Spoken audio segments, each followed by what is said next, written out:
Bueno, hola, ¿me escuchan bien? Perdón por el inconveniente técnico.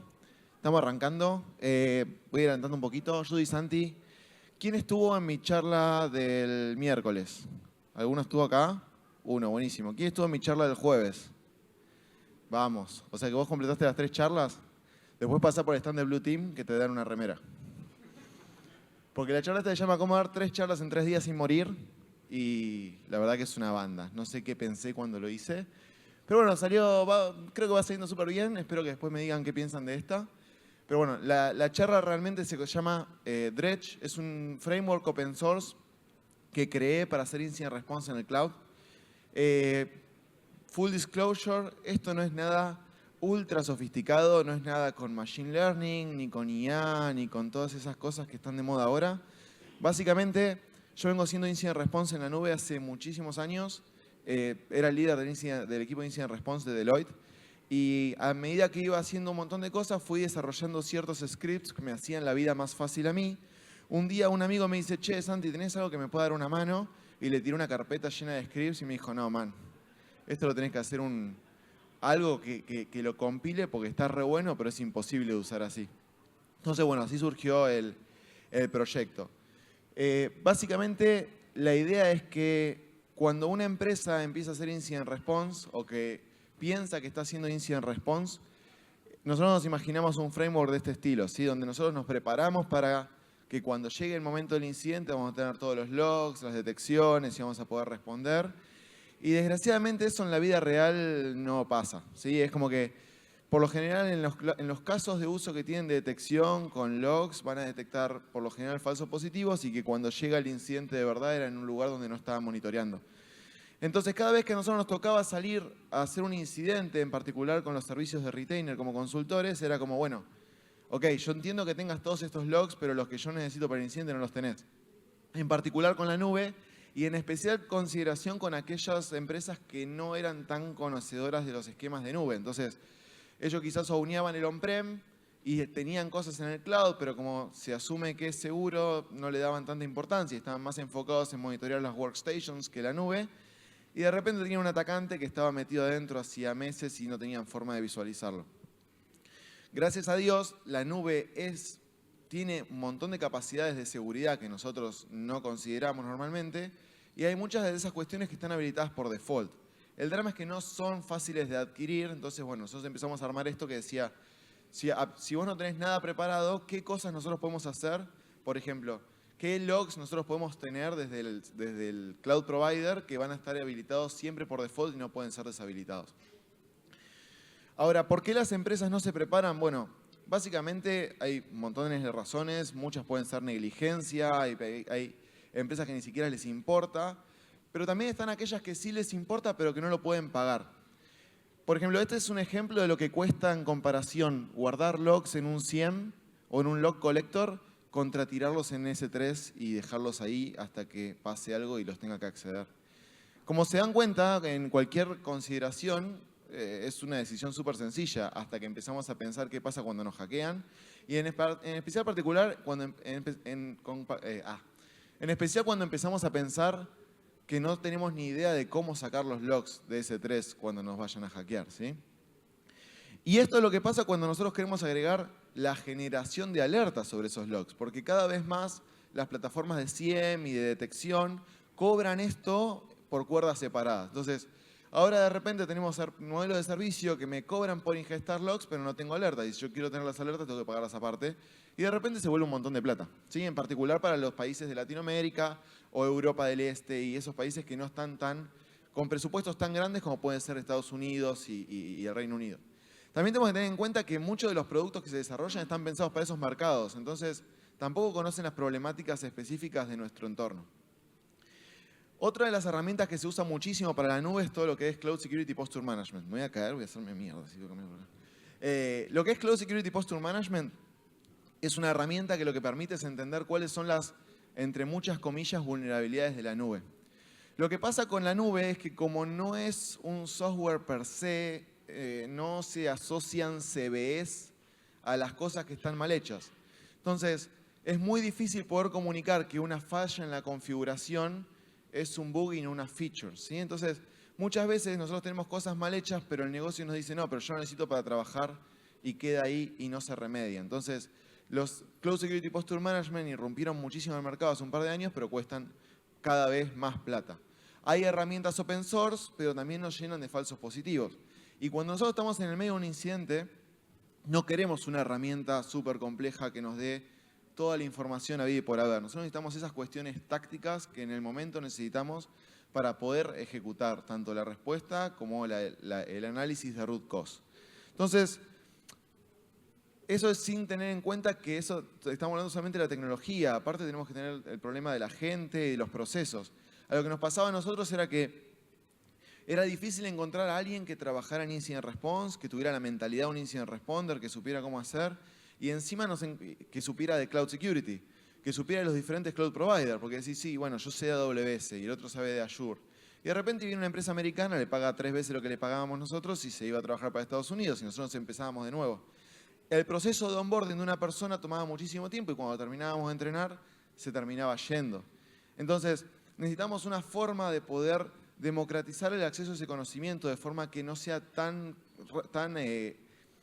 alta la curva de aprendizaje para que un analista pudiera salir a la cancha lo más rápido posible.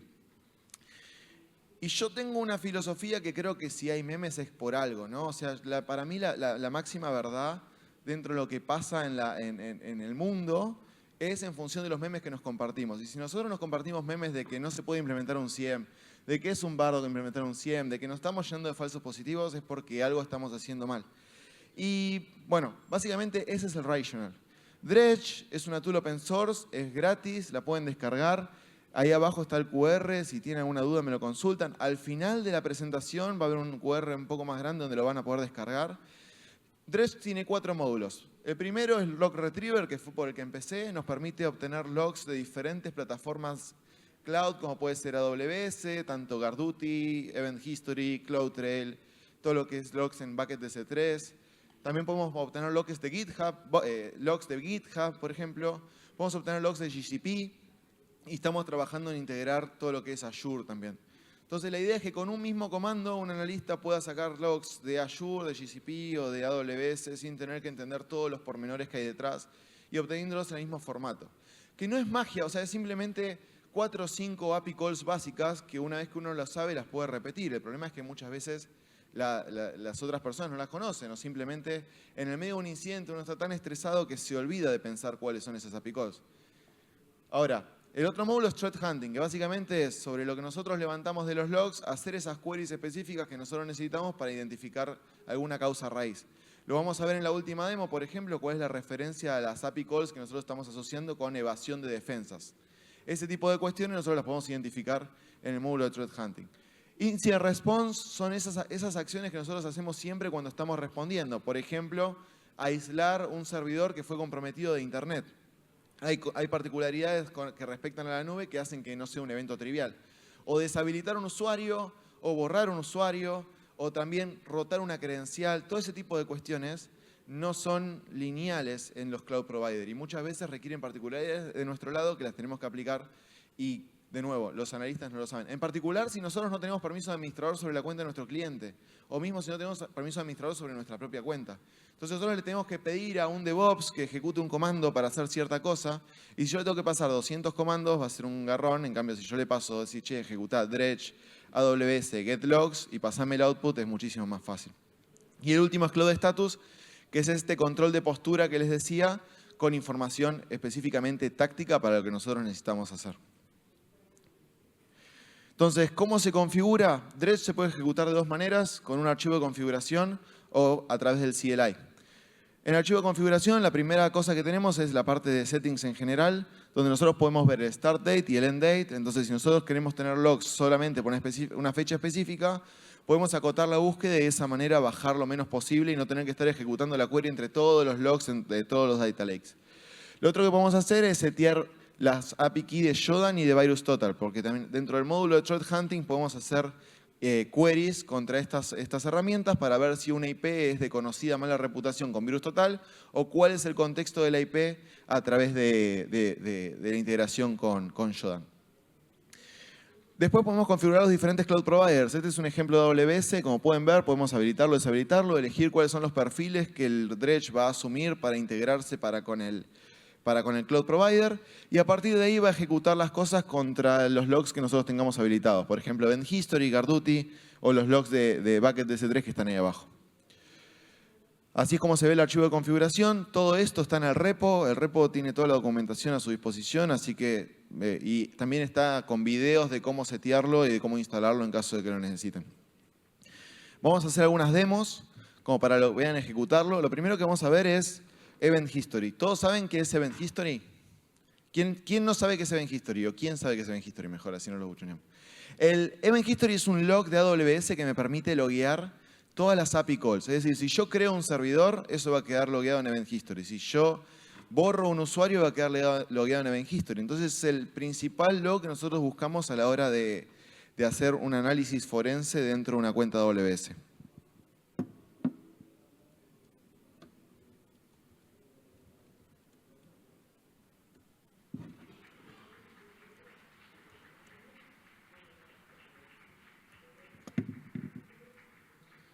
Bueno, acá estoy corriendo Dredge, estoy usando Python, Dredge, el módulo Log Retriever, voy a targetear AWS, me voy a autenticar con el perfil de demo y va a empezar a bajar los logs, ¿sí? Como ven, es así de simple, es un comando donde yo tranquilamente me puedo autenticar contra la cuenta que yo quiero y bajar los diferentes logs. Acá yo puedo hacer un grep buscando por un usuario de IAM que yo necesite, por ejemplo, en ese caso Terraform, para empezar a buscar las API calls que yo esté buscando en caso del incidente. Este último ejemplo es contra una API key. Entonces, si nosotros venimos para arriba,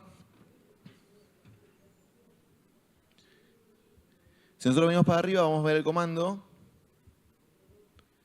Es súper sencillo, es Python 3, Dredge, Log Retriever, módulo de AWS, elegimos el profile, que vendría a ser la autenticación que yo voy a tener contra AWS, la región y el... Bueno, me lo dejó cortado. Y acá le tengo que pasar el tipo de log. En el tipo de log le voy a poner el Event History y el Event History es el que me va a bajar esta data que yo necesito. Ahora lo podemos ver con otro log, por ejemplo. ¿Sí? Ven, acá tengo -- log Event History. Y después hago el grep que yo necesito. Si yo tuviera que ver esto por consola, esto se vería así. Cuando lo veo así, el problema que tengo es que solamente puedo ver 50 requests por query de consola o hasta 100 creo que es ahora. Y de esas 100 tengo un paginado que tengo que ir resolviendo. Entonces, si yo tengo 200 millones de logs, estoy más o menos frito, ¿sí? Entonces, esto lo que nos automatiza es la ejecución por API call. Otra cosa que nosotros podemos hacer es agarrar y bajarnos los logs de GuardDuty.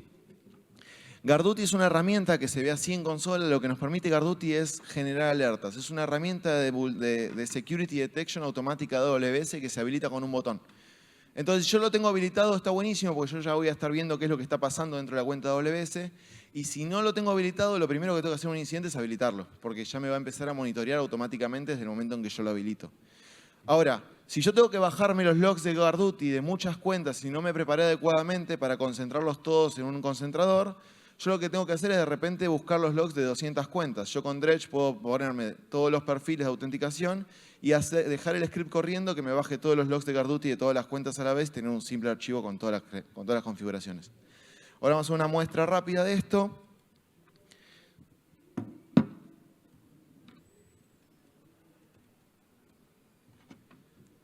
Lo que va a hacer básicamente acá es el mismo comando.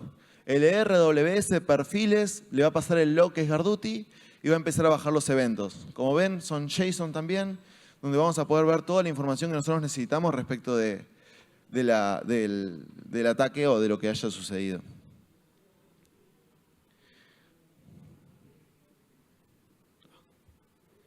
Fíjense acá cómo se ven los diferentes logs. Este es un JSON que nosotros después podemos queryar para bajar todas las IPs que necesitemos o lo que creamos que hace falta para ese momento.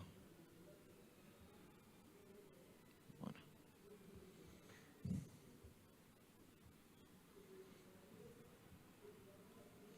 Otro log que podemos obtener es el log de GitHub, ¿sí? Con GitHub tenemos el problema de que los logs que se muestran por la consola no son los mismos que nosotros podemos obtener desde la API. Nosotros con la API vamos a poder obtener muchísimos más logs que los que podemos ver.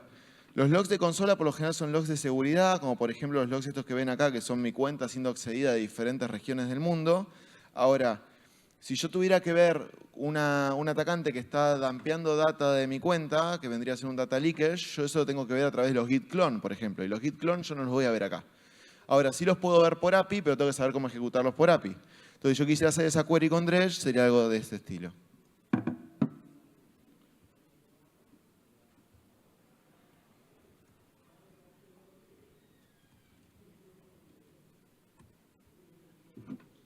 Hacemos de nuevo Python 3, Dredge, pero en vez de targetear AWS, vamos a targetear GitHub. Es el mismo comando, lo único que cambia es que en vez de targetear uno, targeteamos el otro. Le vamos a pasar la organización y ya vamos a empezar a ver todos los logs de GitHub en JSON para ser procesados.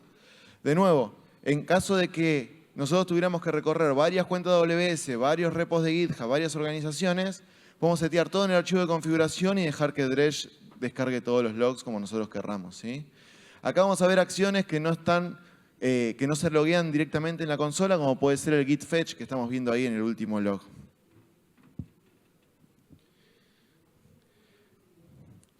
Con respecto al Cloud Status, la demo que le quería mostrar, por ejemplo, es qué información nosotros necesitamos de los usuarios de AWS. Los usuarios de AWS son herramientas súper poderosas que le permiten a las organizaciones desplegar recursos en AWS, o también a los atacantes ganar persistencia, moverse lateralmente o ejecutar acciones contra las API calls.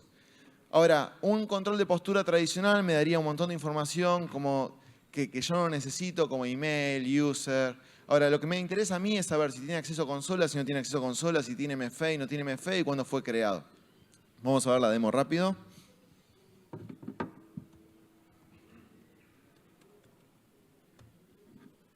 Básicamente, lo que yo necesito cuando estoy ejecutando Dredge, fíjense que acá lo que cambió es que en vez de log retriever puse cloud status, me volví a autenticar y le pasé tráeme los IAM user. Esto va a correr, lo va a mostrar horriblemente mal, porque de nuevo no está terminado.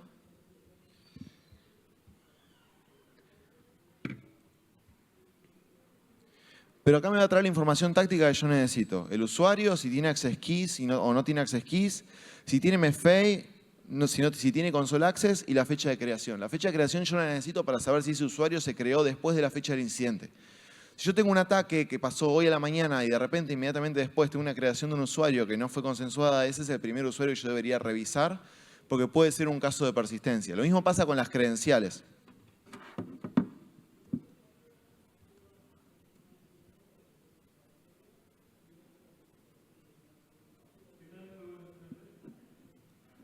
Lo que les voy a mostrar ahora es cómo se ve para el caso de los servidores. Con los servidores, que en AWS se conocen como instancia S2, nos pasa algo similar.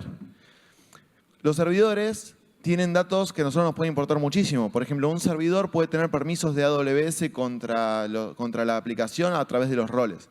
Entonces, cuando yo enumero un listado de servidores, lo que necesito saber básicamente son las posibles vulnerabilidades que puedo tener. El ejemplo más claro de las vulnerabilidades es esto que ven ahí de metadata B1. Metadata B1 quiere decir que los atacantes que landen en el servidor pueden ejecutar una request dentro del servidor para obtener acceso al rol. Y como ven ahí abajo, el último rol es un rol de administrador. Esto es algo que ya fue fixeado por AWS porque ya ahora por default se requiere que uno tenga metadata B2, que ya me pide un token para ejecutar esa request. Pero porque hay muchísimos sistemas legacy todavía corriendo, sigue habiendo muchísima metadata B1 habilitada. Ahora, si yo veo que el servidor tiene metadata B1 pero no tiene rol, es menos peligroso que si tiene metadata B1 y si tiene rol. O si tiene rol y tiene metadata B2. Entonces, de esta manera nosotros podemos hacer un triage rápido de los servidores sin tener que tenernos los choclos de información que nos puede dar un posture management. Otra cosa importante es si tiene una clave SSH y cuál es el nombre de esa clave SSH. El tema de las claves SSH es en particular peligroso porque nosotros podemos asociarlas sin dejar tanto rastro como si fuera el usuario de IAM y no son las cosas que principalmente se están monitoreando. Ahora vamos a pasar rápidamente a lo que es Incident Response, como para que vean un ejemplo. Un ejemplo que me gusta mostrar a mí, que es particularmente especial para este tipo de ataques, es lo que se conoce como el aislamiento de un servidor en AWS. Nosotros en AWS tenemos dos tipos de firewall, tenemos los security groups y las network access control list. Los security groups permiten tráfico y las network access control list previenen o deniegan tráfico. El problema es que nosotros cuando estamos en un incidente decimos, bueno, tengo mi servidor que tiene acceso 22 desde internet y está comprometido. Voy a sacar el security group. No se puede, porque todo servidor tiene que tener sí o sí un security group. Entonces, tengo que ocuparme de crear un security group nuevo para cambiar ese security group. Y una vez hecho eso, a pesar de que el security group haya sido cambiado, todas las conexiones existentes van a seguir estando funcionando. O sea, no se van a poder permitir conexiones nuevas, pero las conexiones existentes van a seguir ahí. Entonces, si el atacante tiene persistencia y tiene una conexión establecida, no va a ser cortada. Entonces, nosotros tenemos que cambiar la Network Access Control List, bloqueando el tráfico para evitar que las conexiones existentes se sigan replicando. El drama es que las Access Control List actúan a nivel VPC, entonces afectan a toda la red. Y todos los otros servidores que estén en la red van a ser bloqueados también. Entonces nosotros, en muy poco tiempo, tenemos que crear un security group, cambiarlo en el servidor comprometido, crear una access control list que bloquee todo el tráfico y sacarla, de modo que estemos seguros de que el servidor haya sido aislado, ¿sí? Eso, hacerlo manualmente, es prácticamente imposible y por eso lo automatizamos y por eso hicimos este script.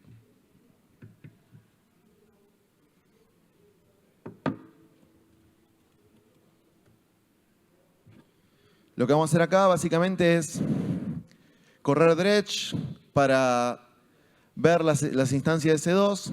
Acá podemos ver que la instancia de S2 tiene un perfil, tiene un security group.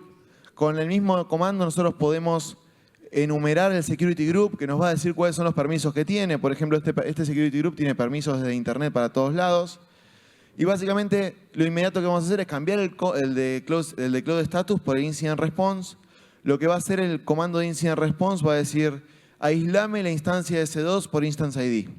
Entonces, va a ejecutar todos esos pasos que les decía yo anteriormente, donde va a crear un security group, lo va a cambiar la network access control list para bloquearla del tráfico, e inmediatamente después podemos enumerar el security group y vemos que el security group cambió y ahora es un security group de forense que no permite tráfico de ningún lado. Si nosotros quisiéramos, podríamos cambiar este security group de forense para que solo acepte tráfico de sí mismo y usar nuestro servidor de forense para hacer el análisis sobre esta instancia a través de ese mismo security group, estableciendo solo conexiones de los servidores que estén usando este security group.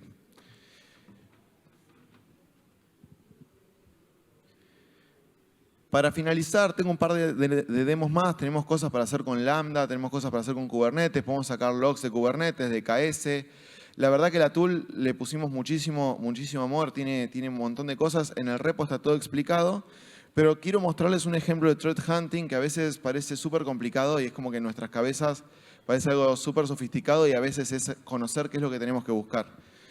Por ejemplo, vamos a hacer un ejemplo de threat hunting con una táctica que es Defense Evasion. Defense Evasion lo que va a tratar de hacer es, por ejemplo, deshabilitarnos el Guard-Duty. ¿Vieron que yo le dije que Guard-Duty era una herramienta para detectar actividad maliciosa? Bueno, con el Defense Evasion, el atacante va a deshabilitar el Guard-Duty para poder hacer sus ataques de manera tranquila. Entonces, si eso pasa, nosotros tenemos que poder crear casos de uso para detectarlo o podemos tratar de salir a buscarlo a la hora de huntear. Entonces, lo que vamos a hacer nosotros es buscar los logs de Event History y tratando de identificar las deshabilitaciones de Guard-Duty y de CloudTrail.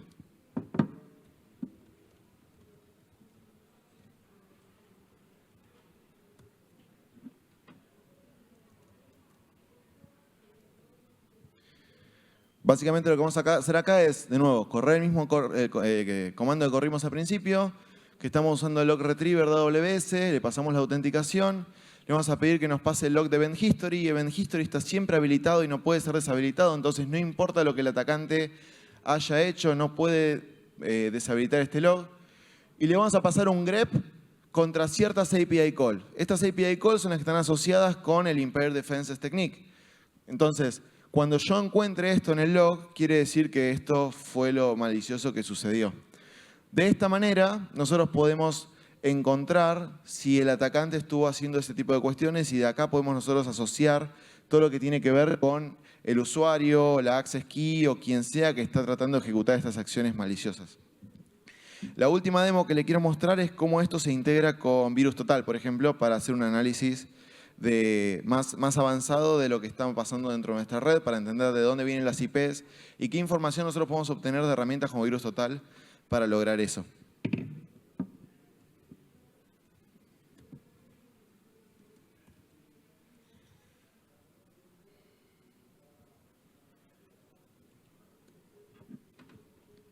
Lo que vamos a hacer ahora nosotros es catear un archivo de Garduti, donde están toda la información. Podemos obtener todas las IPs del archivo de Garduti para saber cuáles son lo jugoso de las IPs, que es lo que nos importa. Y después vamos a hacer una integración con VirusTotal pasándole la BT-Key. Esto va a hacer un análisis contra la API de VirusTotal. Le va a pasar todas estas IPs que estaban dentro de mi log de Garduti para entender si había alguna...